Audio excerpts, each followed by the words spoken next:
Hey, this house right here, it's now mine. And I used OPM, that's other people's money, to buy it. And I've got no payments on it either. But how?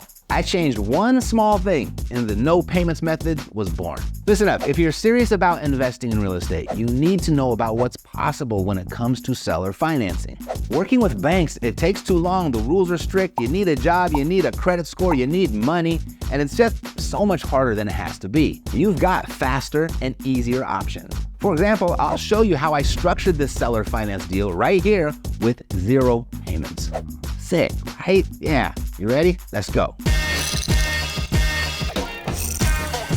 What's up? It's Matt at Epic, and if you're new here, glad you found me. If not, great to see you again. Let's waste no time. This creative financing technique, seller financing, requires no credit check, no appraisal, and no expensive lending fees either. And I'll guide you through 1, how I introduce seller financing to a seller so that they're more receptive to it, and 2, how I structure the paperwork, and 3, I'll walk you through step by step what I just did to get this deal seller financed with 0 payments. And stay tuned till the end, and I'll give you a copy of the terms that I use most of the time, the clauses for my contracts, and some nice deal structure templates to help you get started too. All right, seller financing, it's my secret sauce, but it wasn't always. Initially, I didn't know what it was, and then when I learned what it was, I still didn't know how to do it. And then I had all these other fears in my head of all the worst case scenarios, the legalities and the legal jargon, and then mostly the fear of a seller laughing me out of the room for just suggesting it, because I just couldn't wrap my brain around why a seller would give me financing. But fast forward, I've got easy fixes for all of these now, and I'll address them all for you as soon as you click the like button. Before I walk you through the how, let's quickly answer the what. Seller financing, it's a type of real estate agreement that allows the buyer to pay the seller in installments over time, rather than using a traditional mortgage from a bank. Seller financing is like a bank loan, except that it just cuts the bank out of the loan and allows the seller to own, oversee, and benefit from the debt. Now, you may be thinking, Matt, didn't you just say you bought this property without having to make payments? I mean, how does that work? Well, good question, and I'm going to show you how it works. And know that you can do it too, as long as you have these 3 things working for you. The first thing that you need is an understanding of the relationship between price and terms. The second thing is you need a motivated seller. And 3, you need a good presentation. So I'm going to cover all 3 of those. First, the price and terms of a real estate sale, it works like this. This is the deal dynamics axis. The vertical line represents the price that I pay, and the horizontal line represents how or how long I take to pay the price. If the seller wants their money now, like ASAP, controlling the time of when they get their money, I take control of how much money they're going to get. So fast cash for the seller means low price for me, right here on the axis. Seller says, no way, Jose, I need a higher price. Then I need a longer time to pay the price. That's the exchange, the relationship between price and terms. It's a give and take thing.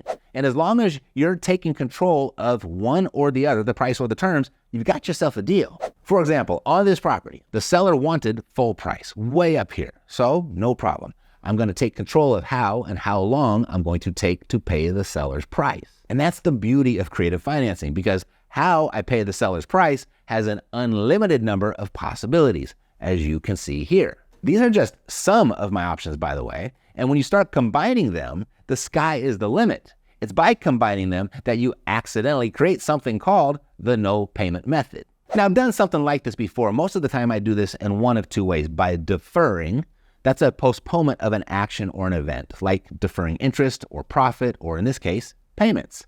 Typically, interest doesn't accrue during a deferral. The second way is via a moratorium, which is an authorized period of delay in the performance of a legal obligation or the payment of a debt. Interest generally does accrue during a moratorium period. But there's now, for me, this third way that I want to tell you about that's so much better, especially if you like cash flow. So here's the deal. I pulled a highly targeted list from Deal Engineer in St. Louis of vacant houses with a probate lien and delinquent tax activity, and then I cut the size of the list in half using their AI predictive analytics, their artificial intelligence, to just 50 houses of a small list. And then I put them in my seller sniper campaign. Now, there's this lady, Cora, a widowed retiree in her mid-60s. She was struggling to sell her rental property. We've got a symptom of a motivated seller. We need that for this to work, right? Cora had initially hoped to sell her property for top dollar like all sellers do, but after a few months realized that the house's condition, it was driving buyers away. They were passing on it. She didn't want to deal with or pay for a full-scale renovation though. It was becoming now a financial burden for her, but a mental one more so, because she had just sold her home and was leasing it back temporarily from the new owner while she tried to sell this rental property. Cora had the plan to sell her two St. Louis properties in order to downsize to a smaller, more manageable place closer to her daughter in Texas. And this is when she called me. But because of the condition of the property, I couldn't give her the price that she wanted. She was at $174,000 and I was more like $85,000. The property, it needed serious work to get it to its full market value of $200,000. And once it was clear that she wasn't budging from her price, I had said, like I always do when this happens, reluctantly of course. And this is the good presentation needed. It's so simple a fifth grader could understand it. It's like this. I said, Cora, you know the market may allow me to get closer to your price if you're willing to take some money now and the rest later. How much do you need right now? You see, I just asked her for seller financing without saying seller financing or using any other industry or legal jargon. You know, if I confuse them, I lose them. So I keep it super simple. So Cora and we went back and forth a bit and she said, I need at least $75,000. So I was like, eesh, because that's like more than 40% down. And I was like, well, okay, that's much more than I normally put down, but if I could get that for you, could I break up the balance into 300 equal monthly payments? See, that would have been like $330 a month, and the market rent for the house is $1,400. So that's a pretty strong cash flow. But because she wants so much money down, it's just a hair over an 8% cash on cash return, which it doesn't suck, but it's not great. She did some quick figuring and she was like, I'll be dead before you pay that off. And that's definitely not the first time that I've ever heard that. And so I asked how many payments would be acceptable. And she came back with 100 payments, which takes me up to $990 per month payable to her. And that pushes the cash flow and ROI into negative territory. So that's a no-go for me. I said, Cora, I like the house and I could put some money down, but probably not more than 10%. So at $174,000, that would be $17,400. And she wasn't cool with that. She needed that $75,000 to bridge the gap between what she sold her house for and what she's buying the new one in Texas for. So here's what I proposed. Cora, I can't give you more than 10% down because I need my cash for other deals. But let's say that I agreed to the monthly payments of $990 and I went and borrowed the money for that to pay you the first 5 years in advance. That would give you $59,400 in upfront payments plus the $17,400 down payment for a total of $76,800 at close. And then after 5 years, I'll send you $990 every month until paid in full. And that way we can both get what we want. But in order for me to get that loan, my lender would need to be in first position. Would you be open to that? Now, she didn't really know what that meant, so I had to explain it to her. And I explained it like this. When a bank loans money to someone to buy a house, and we'll use this one as an example at $174,000, that loan, let's say it's 80%, would be $139,200. That gets recorded against the property as a security to the bank. Now, if the borrower fails to make their payments, the bank can foreclose and sell the property, usually at auction, to get their money back. That's how banks are protected. And you are protected in the exact same way. But when there are two loans on a property, whichever loan is recorded first against the property is considered to be in first position, which has a higher level of protection in the event of a default.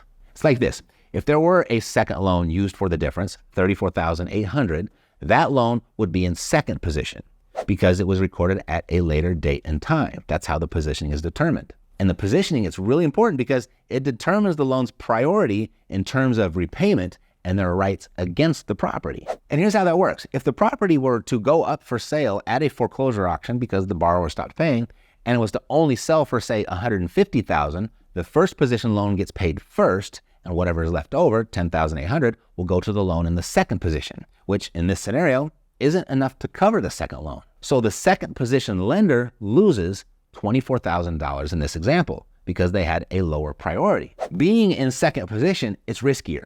And she understood that. Being in second position, it can be a real disadvantage under normal circumstances, but not necessarily when you're in second position to yourself. So I drew out what it would look like in our deal. I'm buying the property from Cora for $174,000. My lender will give me $76,800 to give to Cora, and he'll be recorded in first position. Cora will then carry back a second loan from me of $97,200. That'll be recorded in second position, where I'll also give that money to Cora.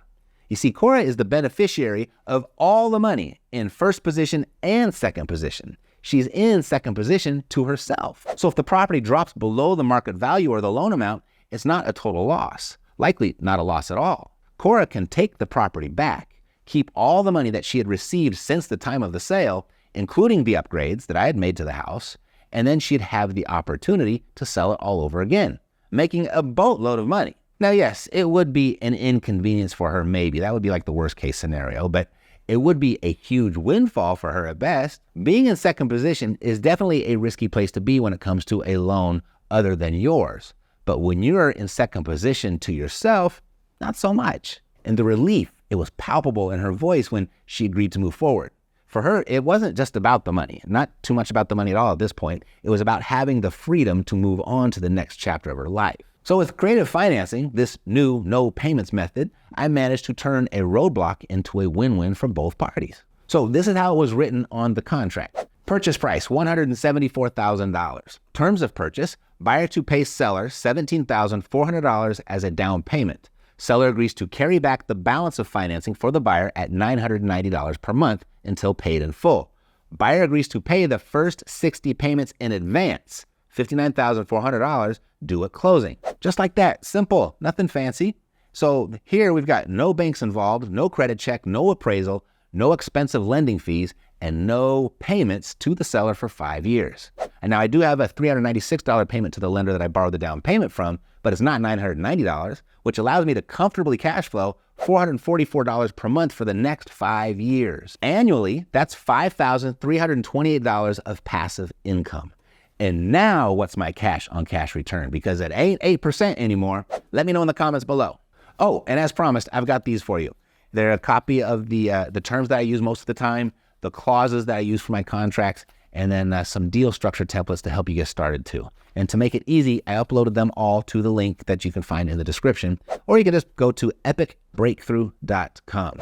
Oh, and if you'd rather listen on the go, you'd probably like the Epic Real Estate Investing Podcast. It's the longest running real estate podcast on the interwebs. Yes, longer than that one and that one over there too. Check it out. And who do you know that may also enjoy this? Please share with them when their name comes to mind. Oh, and I picked this video out especially for you to watch next. Otherwise, I'll see you next time. Thanks for watching. Take care.